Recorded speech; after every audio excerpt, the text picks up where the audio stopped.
I know you guys love me telling you all the cool things that's happening at my own dealership, but in today's video, I'm gonna share with you some tips that's gonna save you thousands of dollars inside the finance office the next time you buy a car. And these are things that I've never been able to talk about because I was too scared to get my hand slapped. Where you get taken advantage of the most is in the finance office after you have agreed to purchase the car. Now that finance manager thinks that his job is to sell you extended warranties, gap insurance, mark up the interest rate, all of that good things. But that's not his number one job, and I'm going to tell you that secret in this video. But most importantly, we're going to show you how to negotiate with that finance manager so that way you don't overpay. What's the worst part of buying a car? Everything. Everything. Well, if you had to name... I mean, every time I have to sit here and watch you go through the process, or even when you worked at Bachman and I sat there and watched the whole process of hours and hours and hours, I'm like, this is torture. You kind of hit the nail on the head there, but you didn't know that I was going to ask this question. So out of all of what you just said, what was the over-outlining huge thing that you mentioned? Time. The time that it takes to buy a car absolutely sucks. And the finance managers and the sales managers will sit there and use that to their advantage because they need a lot of time in order to find out how they can make the most money. Now, what we're talking about in the finance office is what's called back-end products. We're talking about extended warranties, we're talking about gap insurance, paint protection, key replacement, tire wheel, dent ding, all that stuff is called back-end products. There are banks out there who will limit the amount of dollars that the back-end products can be. So if Bank A says, hey, listen, we're only going to allow $2,000, $2,500 of back-end products being sold, but Bank B, C, D, or E has a traditional of allowing a whole lot more, they're going to wait for those other banks to come back and say, yes, you're approved if you're financing, so that way that they can sell you a higher ticket item. Now, this is a very, very sneaky trick that nobody has ever taught you in the past before. And this is how you speed up the finance manager.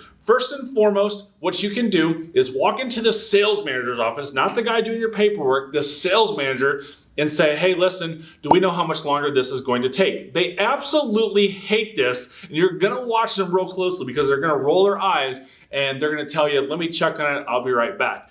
They're never gonna come back to you, most likely, and they're not gonna sit there. So what you do is you set a timer on your phone for 3 minutes, and you sit there and you watch where everyone goes. You watch where the salesman goes, you watch where the sales manager goes, because they're gonna be going to the finance manager's office to find out how much longer it goes. So after 3 minutes of them running around, now what you do, and this is gonna piss them all off, you walk into that finance manager and you say, hey, listen, I'm ready to go. I need to go. How much longer is this going to take? And they're going to tell you a time. And then you pull out your phone. Hey, Siri, set a timer for 5 minutes and you walk away.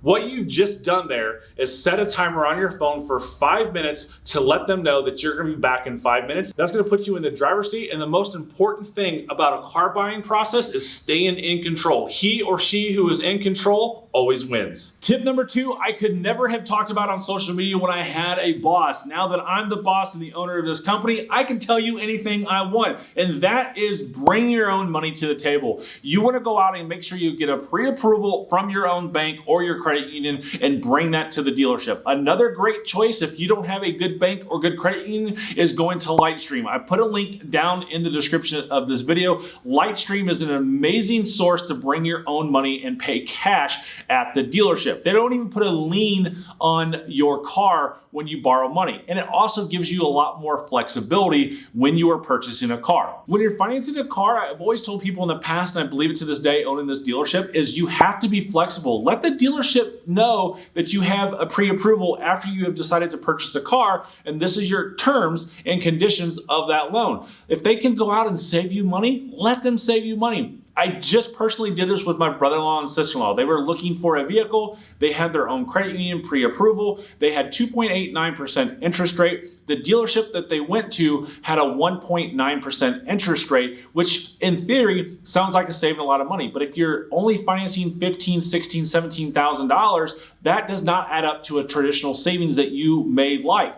They were loyal to their bank. They wanted to pay that 2.89 rather than get a 1.9 and not working with a different bank. So be flexible, look at all your terms and conditions, and most importantly, know that pulling your credit multiple times does not hurt you. They changed this in 2005. Yes, 2005, this was changed by FICO because it's not fair to you or me to have our credit pulled to save money and impact future purchases. So in this third tip, you've got to remember that everything is negotiable in that finance office. You need to ask these questions to make sure that you can negotiate correctly. How much does this cost? They're probably going to tell you, oh, it's only $6 or $7 a month. No, sir. No, ma'am. What is the actual cost of this extended warranty? An extended warranty is probably going to cost you around $3,500 depending on the car. That's a good average. So you need to know that takes your payment up approximately $60 to $70 per month.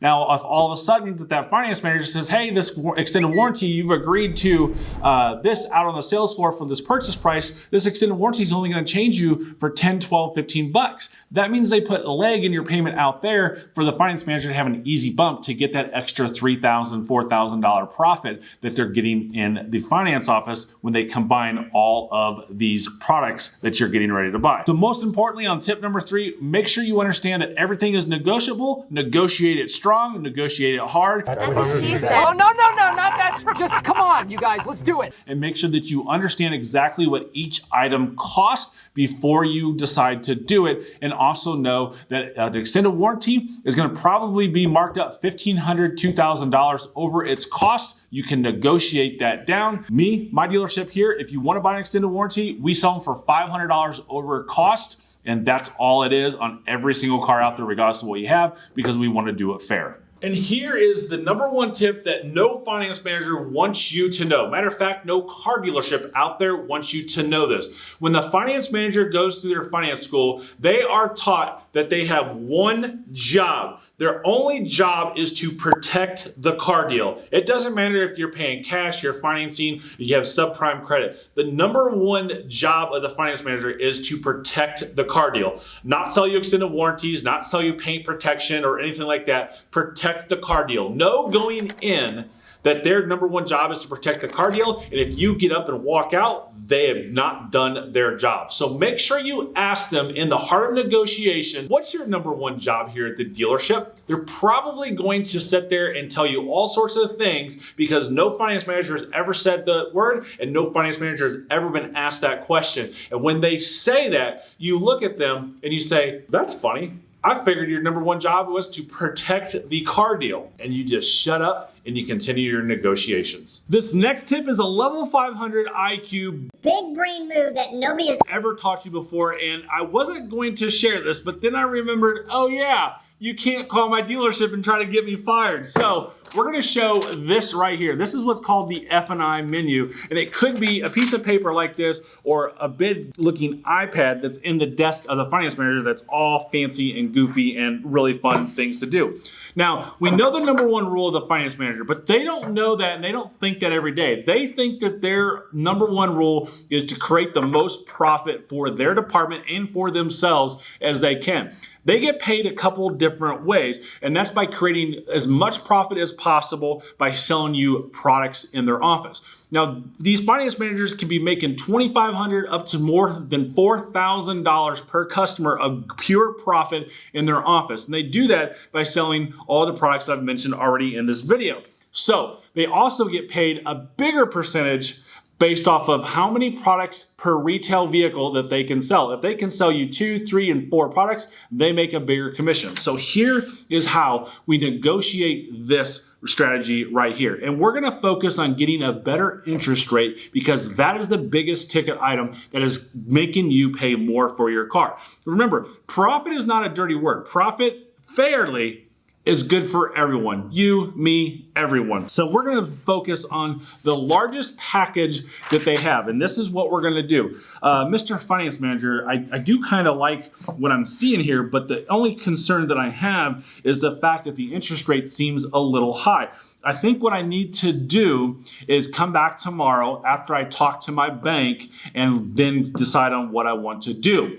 Now, at this point, their number 1 rule that the dealership has for the finance manager is to protect the deal. by you leaving, they lose control and they cannot get you back in. They know this. So therefore, you are staying in control, and he or she who stays in control always wins. So therefore, what's going to happen next is that finance manager is going to get on a computer, make a fake phone call, pull out a coupon in a drawer, whatever the case may be, and say, hey, great news. We're running a special. I can probably save you a quarter point, half point, a full point based off of you liking this preferred package. Now, what they cannot do is charge you a higher rate or a lower rate based off of you buying products. That is against the Fair Lending Act of this great country. If they quote you a rate, that's the rate you're good for. No bank, zero banks in this United States of America is giving you a better interest rate for buying products at a car dealership. I promise you 100%.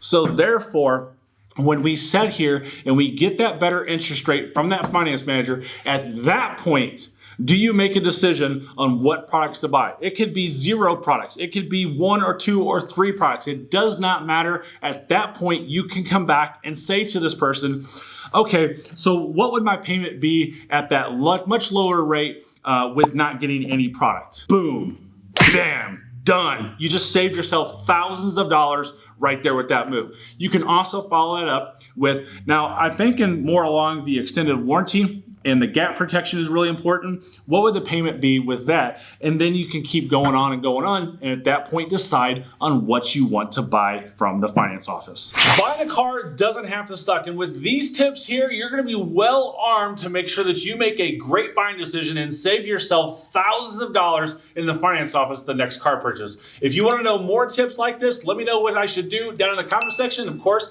don't forget to hit the subscribe button and turn your bell notifications on.